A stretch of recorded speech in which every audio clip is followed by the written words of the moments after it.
Plenty of time to warm up. Krishna, Krishna, Krishna, Krishna, Krishna, Krishna, Krishna, Hare Krishna, Krishna, Krishna, Krishna, Krishna, Krishna. Alex.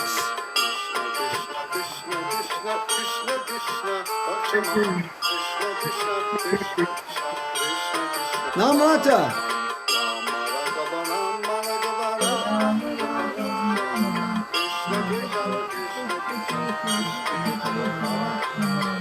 Not bad, not bad.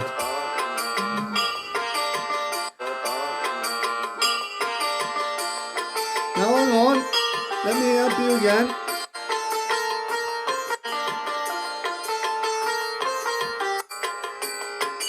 I'll slow it down.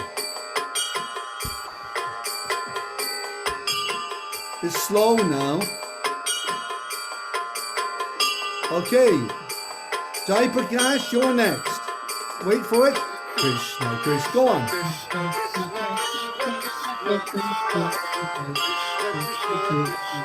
Archana, you're next.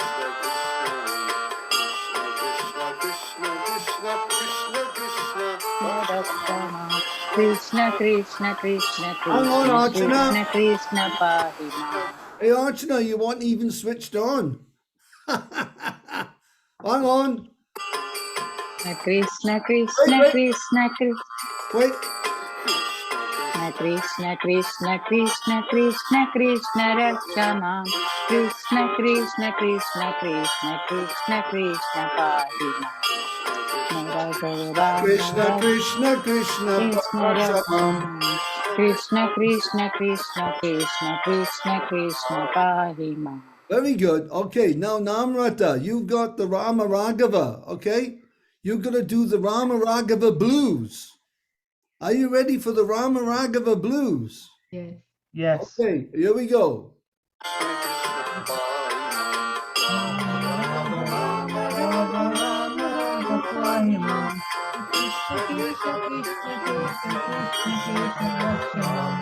Hey, you've got it wrong way round. Where do you get this Pahimam with Rama Raghava? It's in the lyrics on the WhatsApp. But it's all wrong. Okay, it's your message. Who sent them to you? Did I send them? Yes. What idiot sent them to you? Yeah, because when I was listening to the audio, even I thought that the lyrics were different from what you were singing, but then I thought it could be something. No.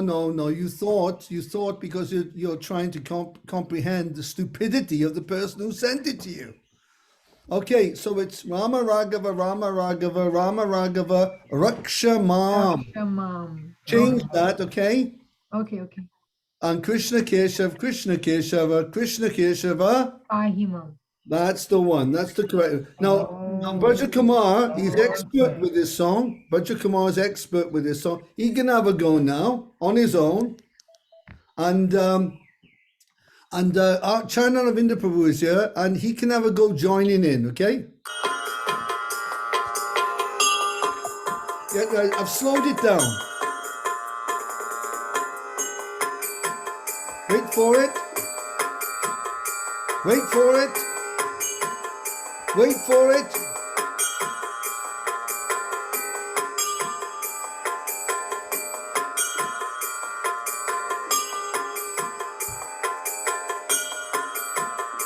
No.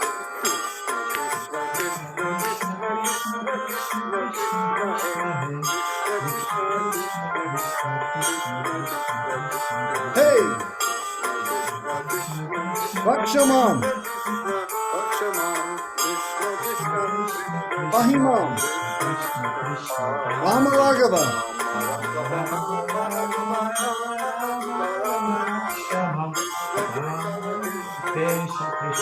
Krishna, Krishna, Pahima.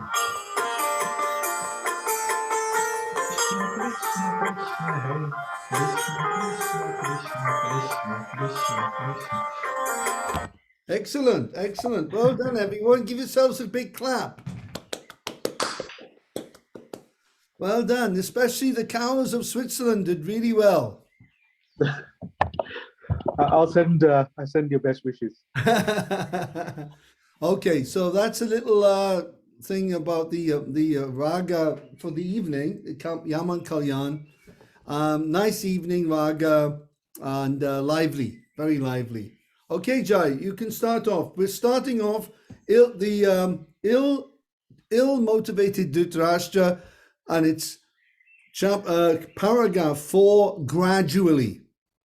Okay, paragraph 4, gradually. Gradually, Akrura learned from Kunti and Vidura that the sons of Dhritarashtra were intolerant and envious of the 5 Pandava brothers because of their extraordinary learning in military science and their greatly developed bodily strength. The Pandava acted as truly chivalrous heroes, exhibited all the good qualities of Kshatriyas, and were very responsible princes, always thinking of the welfare of the citizens. Akrura also learned that the envious sons of Dhritarashtra had tried to kill the Pandavas by poisoning them. Shall I continue? Yeah. Akrura happened to be one of the cousins of Kunti. Therefore, after meeting him, she began to inquire about her parental relatives. Thinking of her birthplace and beginning to cry, she asked Akrura whether her father, mother, brothers, sisters, and other friends at home still remembered her. She especially inquired about Krishna and Balram, her glorious nephews. She asked, does Krishna, the Supreme Personality of Godhead, who is very affectionate to his devotees, remember my sons? Does Balram remember us? Inside herself, Kunti felt like a she-deer in the midst of tigers, and actually her position was like that. After the death of her husband, King Pandu, she was supposed to take care of the 5 Pandava children. But the sons of Dhritarashtra were always planning to kill them. She was certainly living like a poor innocent animal in the midst of several tigers. Being a devotee of Lord Krishna, she always thought of him and expected that one day Krishna would come and save them from their dangerous position. She inquired from Akrura whether Krishna proposed to come to advise the fatherless Pandavas how to get free of the intrigues of Dhritarashtra and his sons. Talking with Akrura about all these affairs, she felt herself helpless and exclaimed, my dear Krishna, you are the supreme mystic, the super soul of the universe. You are the real well-wisher of the whole universe. My dear Govinda, at this time you are far away from me, yet I pray to surrender onto your lotus feet. I am now grief-stricken with my 5 fatherless sons. I can fully understand that but for your lotus feet, there is no shelter or protection. Your lotus feet can deliver all aggravated souls. Because you are the Supreme Personality of Godhead, one can be saved from the clutches of repeated birth and death by your mercy only. My dear Krishna, you are the Supreme Pure One, the Super Soul, and the Master of all yogis. What can I say? I can simply offer my respectful obeisances unto you. Accept me as your fully surrendered devotee. Oh, thank you. That was quite a long part, but it was very good. And we can see how a devotee is praying here. And you'll find in the Krishna book as well, Srimad Bhagavatam is full of prayers. Full. I mean, it's jam-packed with prayers. And the Krishna book, there are many, many beautiful prayers. And here Kunti Devi is by her own position that Krishna has put her in. Krishna has arranged the whole thing. He arranged the Gita, he arranged the Yud. Kuru Pandava Yud Machayo, Arjun ko Upadesh Shunayo. No, Krishna arranged this Machayo. He's brought this whole armies together. He's arranged the whole thing just so the Gita can be spoken for Arjuna, and we all hear that Bhagavad Gita. And similarly, Krishna has arranged for Kunti and the Pandavas to be put into difficulty so that she will pray, and by her prayers, we can see how a devotee prays. And in this way, we can just see this paragraph, and practically you can memorize how a devotee is praying to the Lord. A devotee will never demand anything from the Lord. There's no demands. Krishna, you better do this or else. Krishna, if you don't do this, I'm not going to give you rotis. Krishna, no more makan for you if you don't help me. You know, no demands. It's purely submissive surrender, unconditionally. And Kunti Devi is very perfectly exhibiting this surrendered attitude. Surrender means unconditional. Number one, when we talk of surrender, it means there's no conditions. That means, Krishna, you can do with me as you wish. Chaitanya Mahaprabhu prayed like this also in his Shikshashtakam. He says, the last verse of the Shikshashtakam, Ashlishya va padaratam pinashtu mama darshanam marmahatam korotu va yatha tatha vidadhatu lampato mat prananatas tu saeva na paraha. Unconditional, full surrender. Krishna, you can crush me by your embrace. You can kill me. You can save me. Krishna, you can leave me. You can not help me at all. Whatever you want, Krishna, I'm simply your surrendered devotee. Whatever your arrangement is, I accept it. This is a devotee, very high-minded. A devotee is so much on the high platform, absolute level of complete surrender to the Lord. So this is Kunti praying. Very beautiful. Okay, let's ask Archana to take over as although Krishna. Hare Krishna, everyone. Hare Krishna. Although Krishna was not present before her, Kunti offered her prayer to him as if she were in his presence face to face. This is possible for anyone following in footsteps of Kunti. Krishna does not have to be physically present everywhere. He is actually present everywhere by spiritual potency, and one simply has to surrender unto him sincerely. May I read further? Yeah, carry on. When Kunti was offering her prayers very feelingly to Krishna, she could not check herself and began to cry loudly before Akrura. Vidura was also present, and both Akrura and Vidura became very sympathetic to the mother of Pandava and began to solace her by glorifying her 5 sons, namely Yudhishthira, Arjun, Bhim, Nakula, and Sahadeva.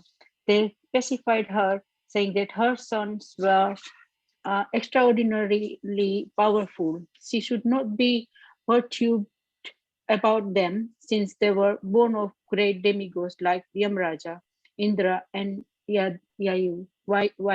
Sorry. Okay, very nice. So this is very nice here. They're getting the sympathy here from Akrura, who is actually sent by Krishna himself. Personally, Krishna, when he was meeting Uddhava, and from Mathura, Krishna is sent Akrura to spy, to go and check everything out there and see how the Pandavas are doing. And of course, Akrura can very, very confidently tell them that don't worry, Krishna is going to help you. He is definitely going to help you. How? That's another thing. When? That is another thing. You see, just like in the film Malik with Sonia Sari and Rajesh Khanna and Shamila Tagore, famous movie. There was a line, Sonia Sari. Has anyone seen Malik? If you haven't seen Malik, you should check it out. It's a great story, great film about Krishna and Krishna's Bhakta. What happened was that the star Rajesh Khanna in the film, you see, he was like a Krishna Bhakta, and he was just worshipping Krishna, and he got very nice picture of Krishna from the shop, and he was offering an incense to Krishna like that. So while he was doing that, he went to the temple then to pray. And when he got to the temple, he was praying, and one man came to offer prayers. And of course, this man was very, very rich Marwadi, and he had a suitcase full of 1,000 rupee notes. Suitcase was full and he had a seizure, an epileptic seizure, and the suitcase fell and opened, and there was the money. But the good Bhakta, as Rajesh Khanna was the good Bhakta, he was the good guy. He saved him, and he made sure that his money wasn't taken away or anything. And when the man recovered, he gave him quite a lot of money for helping him. It's a very nice story. So Sonia Sari, she's in it, and she starts to think, wow, if I offer Krishna agarbattis, maybe the same thing will happen to me. Because all she was doing was she was selling the sevafal, sevafal, the apples. So in the market, so she was very poor. So what she did, motivated bhakti. She was very motivated. She was offering the agarbattis to Krishna, thinking, oh, Krishna, come on, where's the man? Where's the man going to come with all the money? But and then she bought a lot of agarbattis. So instead of offering one, she was offering about 50 of them in one go, like this, you see. But her bhakti was impure. But one man came. And lo and behold, something happened, and he ran away somehow or another, and the suitcase, the briefcase fell, and there was money inside. And she thought, oh, Krishna. She said, Krishna, you may be late, but you're never unfair. Very famous line, she said. Krishna, you may be late, but never unfair. I always remember that line.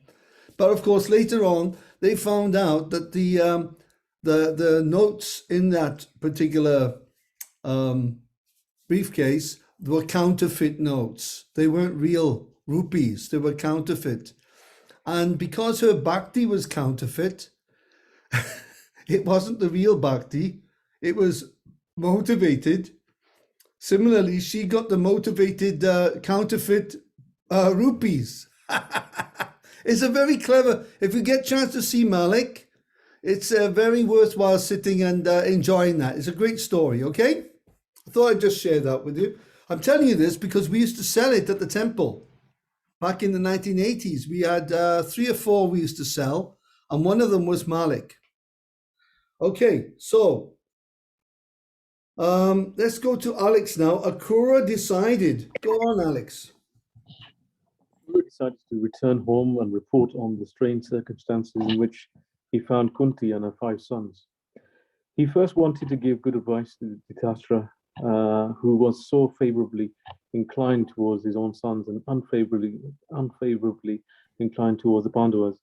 When the king Dhritarashtra was sitting among friends and relatives, Akura began to address him and called him Vichitravirya. Vichitravirya means the son of Vichitravirya. Yeah, it's Vichitravirya. Vichitravirya, and the son of Vichitravirya. Vichitravirya was the name of Dhritarashtra's father, but Dhritarashtra was actually the begotten son not of Vichitravirya, but of Vyasadeva. Formerly, it was the system that if a man was unable to beget a child, his brother could beget a child in the womb of his wife, Devarina Sutopati. The system is now forbidden in the age of Kali. Akura called Dhritarashtra Vichitravirya. Vichitravirya, sarcastically, because he was not actually begotten by his father. He was the son of Vyasadeva. When a child was begotten in the wife by the husband's brother, the child was claimed by the husband. But of course, the child was not begotten by the husband. This sarcastic remark pointed out that Dhritarashtra was falsely claiming the throne on hereditary grounds. Actually, Pandu. That's enough. Okay. Okay, that's good enough. Okay, so here we are. Here we are. So there's a bit of sarcasm going on here. Akura addressed Dhritarashtra, not as Dhritarashtra Maharaj, but as a Vaichitavirya. Vaichitavirya, the son of Vichitavirya. Now, Dhritarashtra knew that he wasn't really the son of Vichitavirya. Number one, he was claiming, that Pandu, I should have been the king. I'm the first son. But then Pandu became the king because I'm blind. But now my son should be the king, he's thinking. Why the Pandavas should be, crowned King Yudhishthira. And all along, he wasn't even the son of Vichitavirya. He wasn't the hereditary son himself. So his claim was actually not pure, was a false claim ultimately, because he was the son of Vyasadeva. So this is a very clever point. Similarly, Romaharshan Sutta, when Balaram entered the arena of the, when he was given the Bhagavad discourse to the sages of Naimisharanya, 1,000 years into Kali Yuga, they were doing this yagya, and he was given the, no, not 1,000 years, sorry.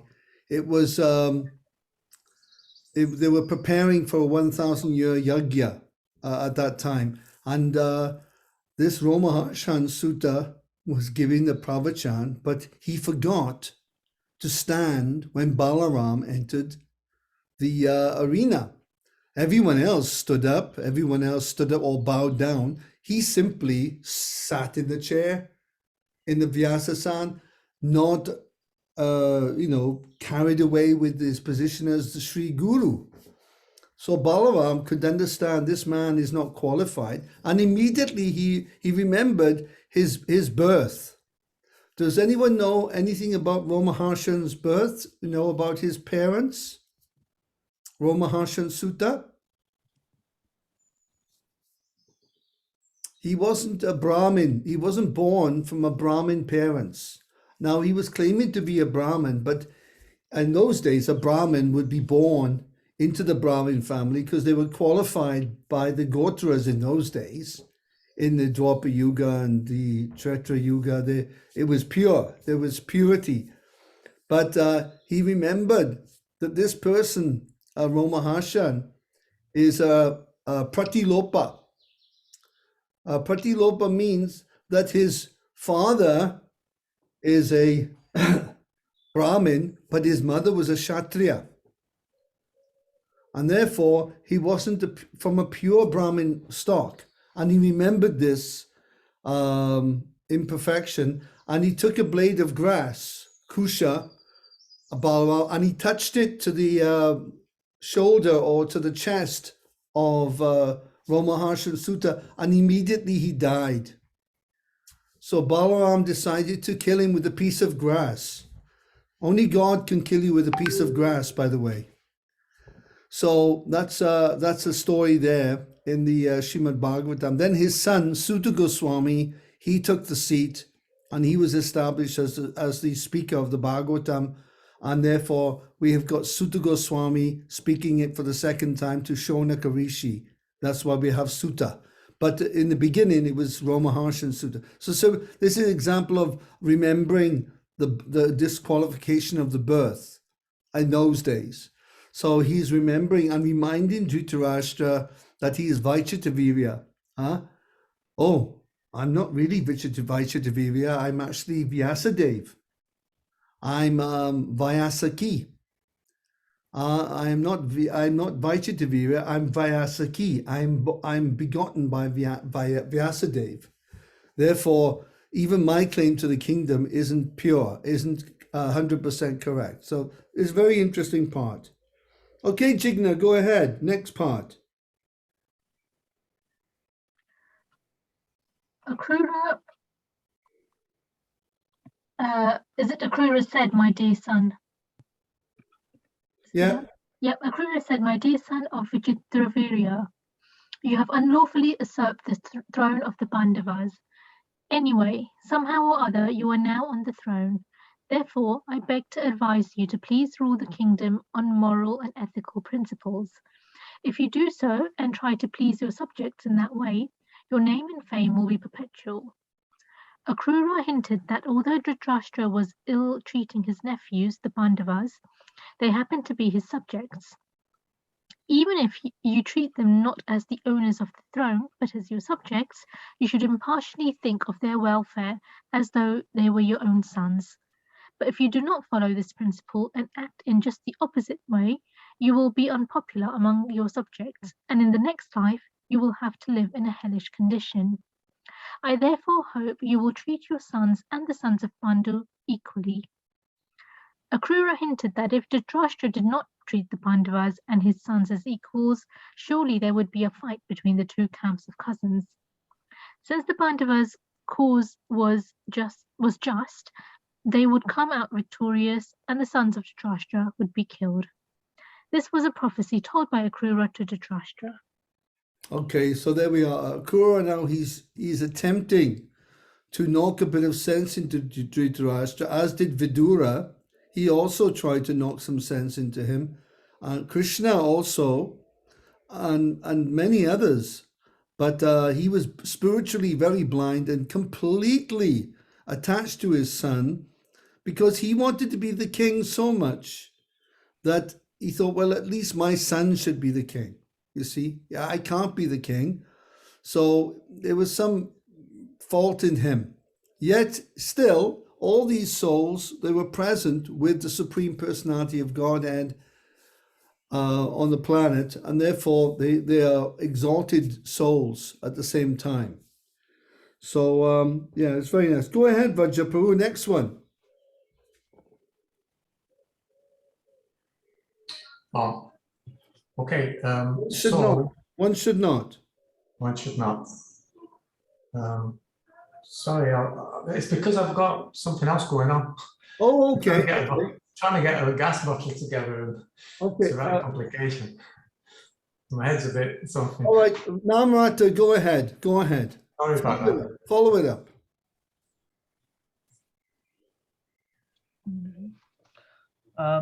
I'm going to Akrura further advised Dhritarashtra in a Namrata. You're Namrata, right? Okay. Akrura further advised Dhritarashtra, in this material world, no one can remain an eternal companion to another.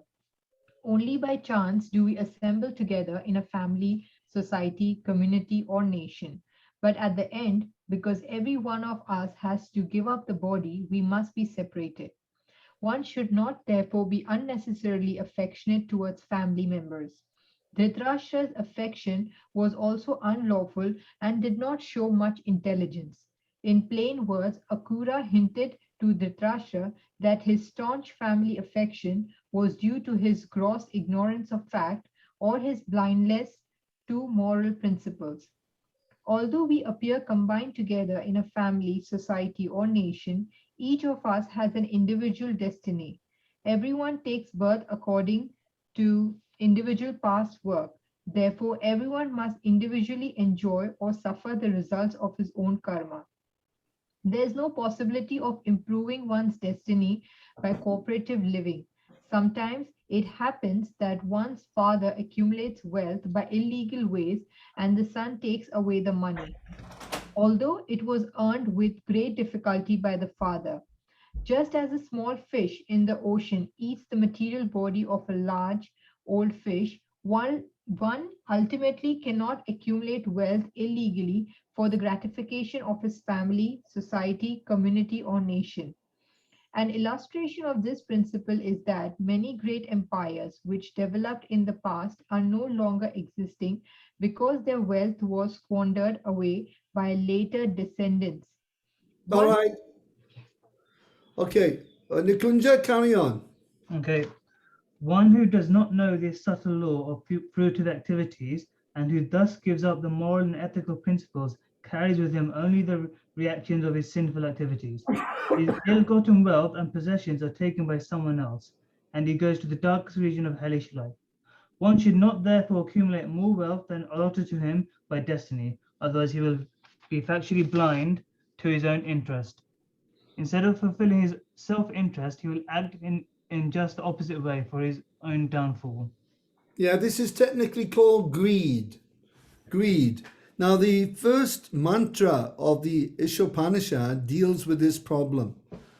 Ishavashyam. And we'll ask Acharya Naravinda Prabhu to chant the mantra for us. Go ahead, Prabhu.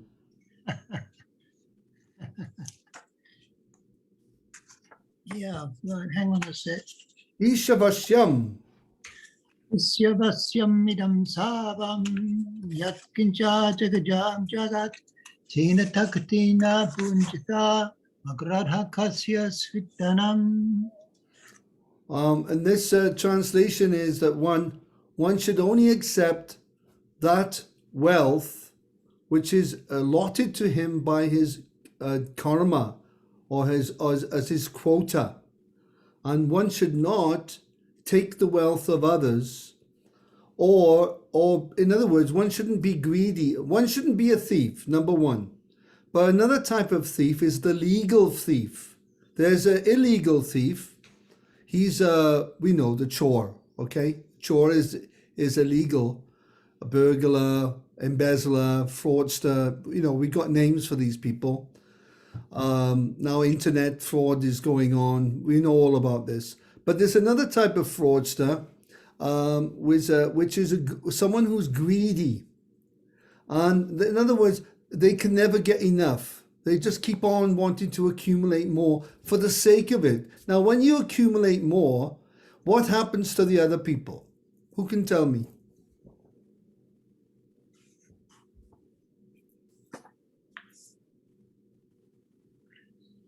There's less for them. More for me and less for them, yes? So, if someone's got two good jobs, like there's one person on the entertainment business, on the television and everything, and he's on a few of these shows, I don't know what kind of, what are they called? Quiz shows or something.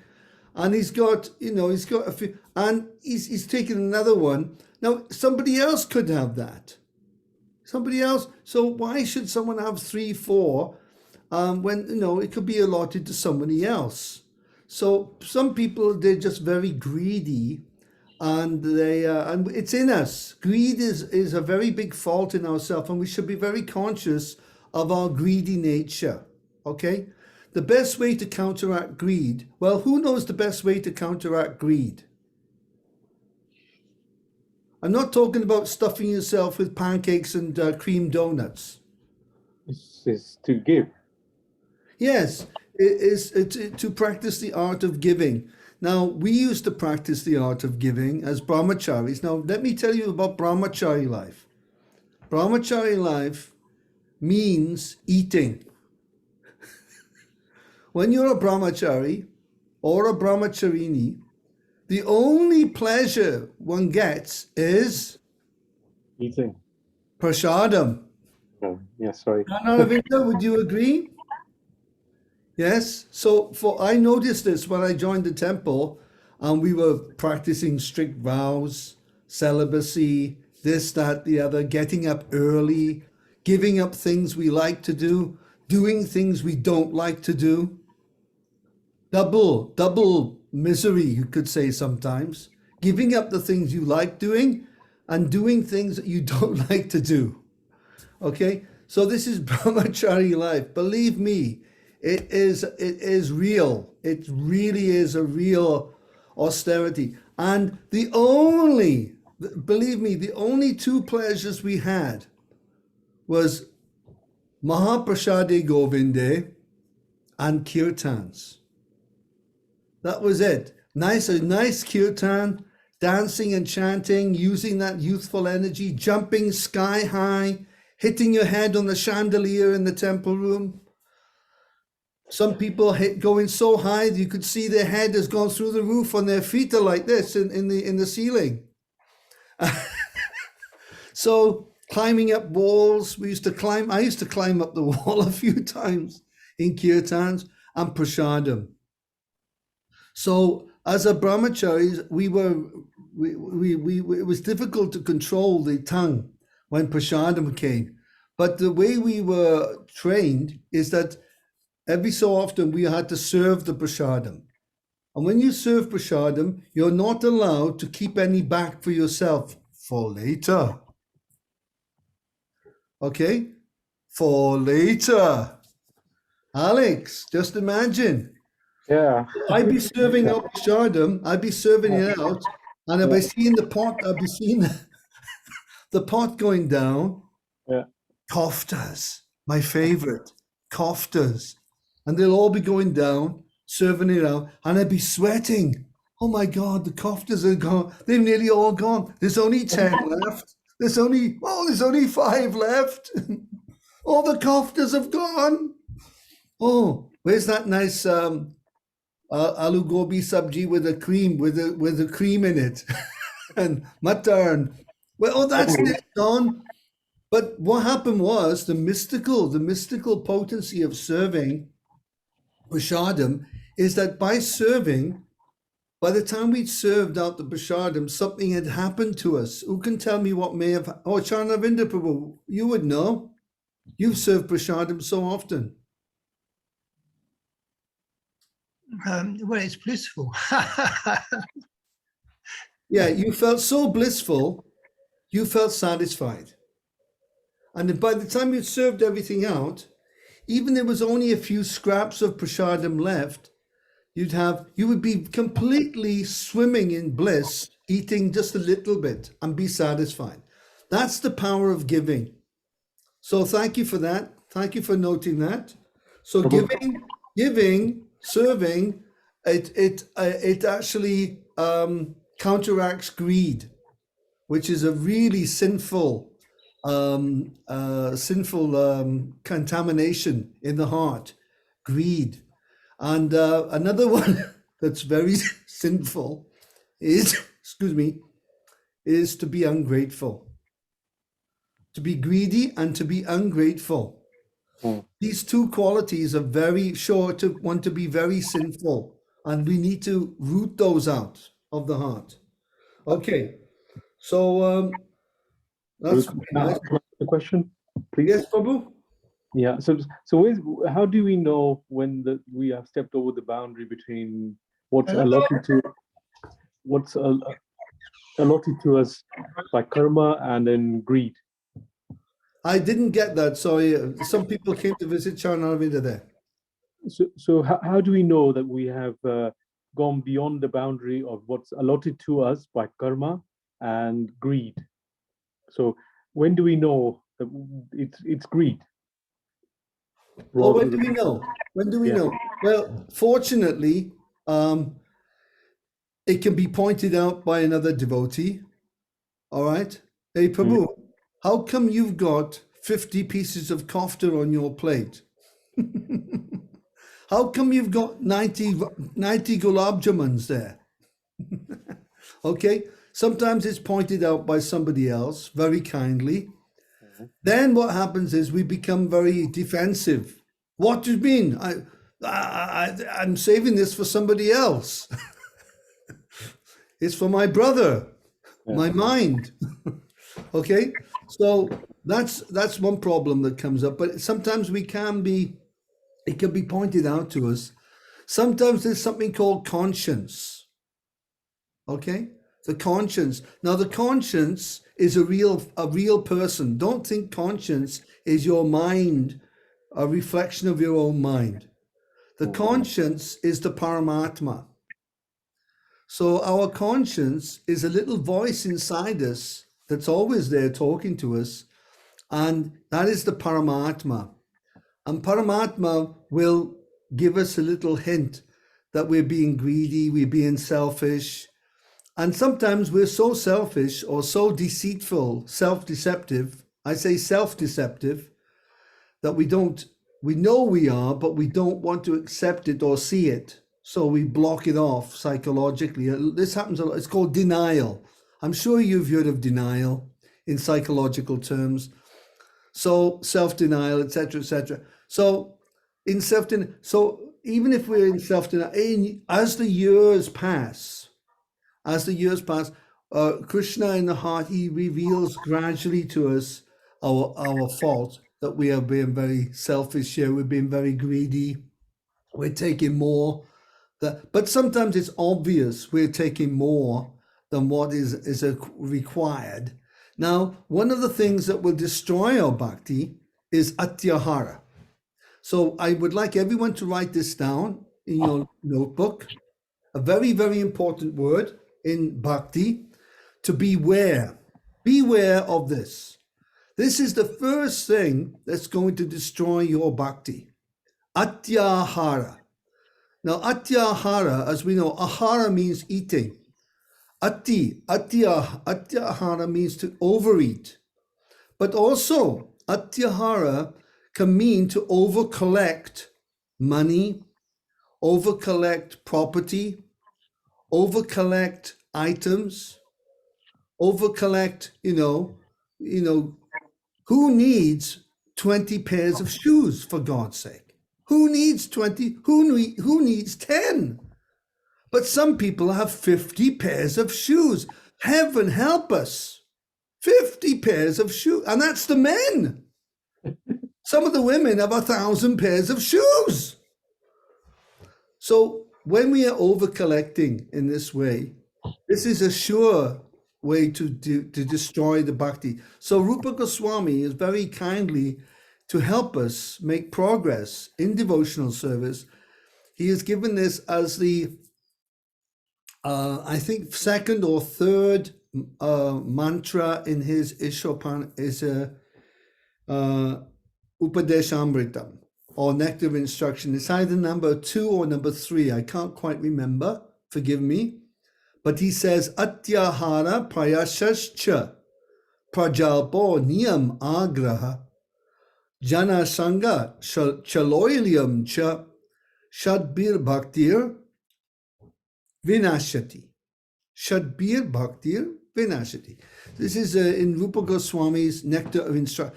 See, the first book I received was the Nectar of Instruction. That was the very first Krishna conscious book I got. And I was reading that. And so I got it very clear what to watch out for, what's good, what's bad, and what is ugly in devotional service. So there you go. That's my answer to the question there. Okay? Thank you. I'm not saying it is the answer. No, I understand. I understand. It's not the answer. It is my answer only. So you've got 10%, 15% answer from me, and more can come. Okay? Thank you. Not more can, more will. I'm just giving out what I can. All right. So what is the word? I haven't got a clue. Atyahara. Atya, A-T-Y, A, long A with a line on top. Atyahara. H-A-R-A, H with a dot. Atyahara. Atyahara. Okay? Atyahara prayasascha. 6 things that will destroy the bhakti, beginning with overeating, overcollecting. Overeating, we can get away if it's prasadam and we're performing tapasya. Like I said, you're not married, you haven't got family life, you haven't got the pleasures of the sensual pleasures to enjoy, to satisfy. This is brahmachari life. Therefore, prasadam, it becomes your main source of happiness. I remember once I was in a van down in Somerset, or I forget, Hampshire somewhere. It was a rainy old morning. We'd been sleeping in the van. We used to sleep in vans at night and take a bath outside in a field, cold water, 5 o'clock in the morning, cold bath, all this we did as brahmacharis. And one morning, the devotee made khichdi as normal. During the class, you'd see the steam, what do they call those steam things? Pressure cooker. So we put the dal, rice, some vegetables, spices in the van, steam everywhere in the van. We give in the class. And then one morning, one devotee had the bright idea to make halava. Well, it was just ridiculous. We all went crazy with the halava. Siro. So we had this siro, the halava. And of course, when we traveled, we never ate halva. We was always eating poppadoms and khichdi, and even poppadoms were something you'd never have. So halva, well, I had 3 bowls of it, didn't I? Whap! I had so much, so there was so much sugar in my system. So I went out there to sell these records, and I was in one place, and there was an office, and they said, all right, put all the records out, and people will come down from upstairs and look at the records and buy these records off you and take some books. So as I did that, the people started coming down, and the zero, there was so much sugar in my blood that I went into a kind of, I was like into a hypnotic state like this. And I couldn't say anything. It was so much, there was so much halva and sugar in there that my mind went blank for like 20 minutes, and I didn't sell one record. I didn't sell anything. That will never forget it. 1979 that was, and or 1980, and we were in this place, and this devotee made halva. I said, Prabhu, please don't make halva again. We'll have it at the temple, not in the van. Never forget it. It was so funny. So Akrura is advising Dhritarashtra very nicely, and he's warning him. And in warning him, he's warning us as well, different pitfalls. So one of the ways of making success in spiritual life is to see the pitfalls. You see where the dangers are. And we have many examples like Bharat Maharaj. He had reached stage of bhava bhakti, and yet he became attached to a deer. And then when he died, he thought of the deer, became a deer in his next life. And then he became a Mukta Purush in his life after that as Jad Bharat. Ajamil, he became attached to a prostitute woman, left his family, and he was saved at the end by Narayan, Ante Narayana Smriti, remembering Narayan. There's so many examples in the Shastras to give us warnings. And then the Vaishnavacharyas like Rupa Goswami give us books like Nectar of Instruction, say, look, watch out for this, watch out for that.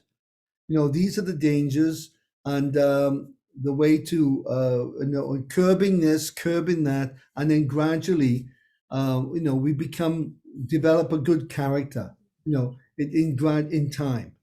And then with good character, we come to the level of Sattva Gun. And then once you're at Sattva Gun, you can then take the next step from Sattva to Shuddha Sattva. Sattva, Shuddha Sattva. So becoming a devotee or this or that is fine, but we have to come to the level of Sattva Gun. Then we can come up to the Shuddha Sattva level. Unconditional love for the Lord, unconditional. Okay, so we'll stop at that point. We've come to 8 o'clock. And I hope everyone picked up something. Did anyone pick up something important today in the class, in the reading? No, Charna Ravinda, nothing at all? Bhaja Kumar Prabhu? No, nothing? Okay. Jigna? Yes, Atyahara. Oh, you did? Oh, thank God for that. That's why I tell people at the class, if I give a class at the temple, I say, if there's no questions at the end, I say, is there any question? No questions. I say, well, that was a rubbish class for a start. That's a rubbish class I've given, and no questions. That means utter waste of time. Don't ask me to give the class again. Okay, anyone else? Archana, did you pick up anything important to help you? I just like the paragraph where he says that Krishna is everywhere. We don't need to have his physical presence to pray the Krishna, and also about the greediness. Yes, Kankan Me Bhagwan. Kankan Me Bhagwan. God is everywhere. That doesn't mean that God is everything. This is the difference. God is everywhere, meaning he's in the heart as Paramatma, he's in the atom as Paramatma, he's in the trees, he's in the animals, he's everywhere. He's in Goloka Vrindavan, He comes to this planet sometimes, now and then. He'll come here once in the day of Brahma. He comes as Ramachandra. He comes as Kapila Dev. He comes as Lord Buddha in his Shakti Avesh form. He comes as different great prophets and teachers in his Shakti Avesh when he empowers them. He comes as a Brahma, empowers Brahma with creative potency. There's different types of avatars. So he's always here, he's always coming, but we have to tune in. So Krishna consciousness means tuning in to Krishna. Like if you're an expert at breaking into a safe.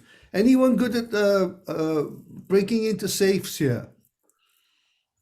Anyone that's good at the old? No, when you're breaking into a safe, you got to go this way, and then you have your headphones on, like the stethoscope, and you're going this way and that way. You're saying it like a pro. Click, yeah. And then we open, and then the lock clicks, click, and then we open the safe, and there's Krishna inside. Just imagine you're a burglar and think, right, I'm going to get all the money now. And you open the safe, and there's Krishna coming out with the makan and goes, The biggest wealth. yeah, that would be nice. That would be a nice surprise. So yeah, it's about tuning in. It's about fine tuning. You know, gradually we become so fine tuned. You know, we can see God. We can see Him, and He appears to you Himself. You don't have to find Him. He just says, "Hey, here I am. Remember? Yes, of course. Of course, you're everywhere." But this is fine tuning, and it happens over a long period of time. So where are we starting the next one, Ajay? One should not? Starting Akrura continued. Akrura continued. My dear Dhritarashtra, I beg to advise you not to be blind to the facts of material existence. All right, my dear Dhritarashtra, remember this then, everyone. Akrura continued, Dhritarashtra, I beg to advise you not to be blind to the facts of life, basically. So, but it's waste of time. We'll see that any advice to Dhritarashtra is a waste of time. But ultimately, Krishna himself personally looks after the Pandavas. And therefore we have the saying, we wrote it down a few weeks ago. Who can remember it? Jayas 2.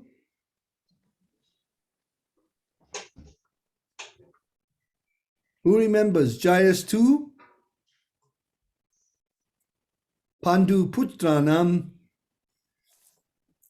Desham Pakshi Janadana. Who wrote that down? You didn't write it down? Maybe it was in a shloka class. We'll do it next week anyway. It's from the Mahabharata. Jayas 2 Pandu Putranam Yesham Pakshi Janadana. Okay, Hare Krishna. Hare Krishna. Hare Krishna. So we'll see you all next week, and thank you very much for joining us, and God bless you all. Hare Krishna. Hare Krishna. Hare Krishna. Hare Thank you Thank for you the very class.